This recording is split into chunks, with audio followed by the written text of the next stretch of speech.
কোনো মানুষ সম্পর্কে এমন কথা বলো না যে বন্ধু, যে কথাটা আসলে কোনো সত্যতা নেই।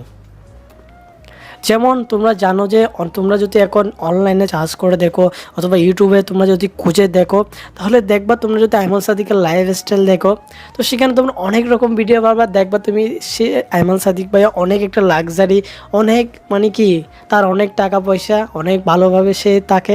আসলে কথাগুলো কি সত্য না মিথ্যা সেটা একটু আগে যাচাই করে দেখো। অনলাইনে কোনো ভিডিও দেখলা তার মানে যে কথাটা সত্য সেটা বিশ্বাস করতে হবে তেমন করো না।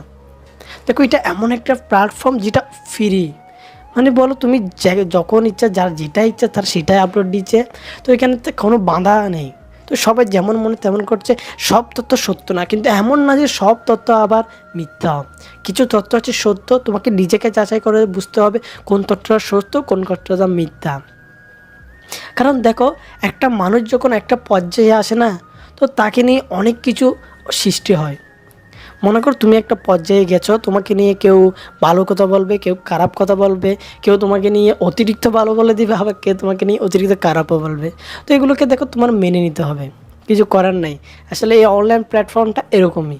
তাই কোনো ভিডিও দেখে এটাই বিশ্বাস করে ফেলো না যে মানে কি এটাই সত্য এটাই হচ্ছে। আসলে সেই বিষয়টাকে তোমরা একটু জাস্টিফাই করে দেখো, একটু যাচাই করে দেখো। আসলে সত্যি ঘটনা তো হয়তো এরকম নাও হতে পারে। এরকম অরহ ঘটনা কিন্তু অনলাইনে ঘটছে, কিন্তু তোমার অজান্তে তুমি জানতে পারছো না যে এরকম একটা ঘটনা, এটা মিথ্যা। তোমাকে এমনভাবে উপস্থাপন করা হচ্ছে, তোমার লাগছে হ্যাঁ সত্যিই তো।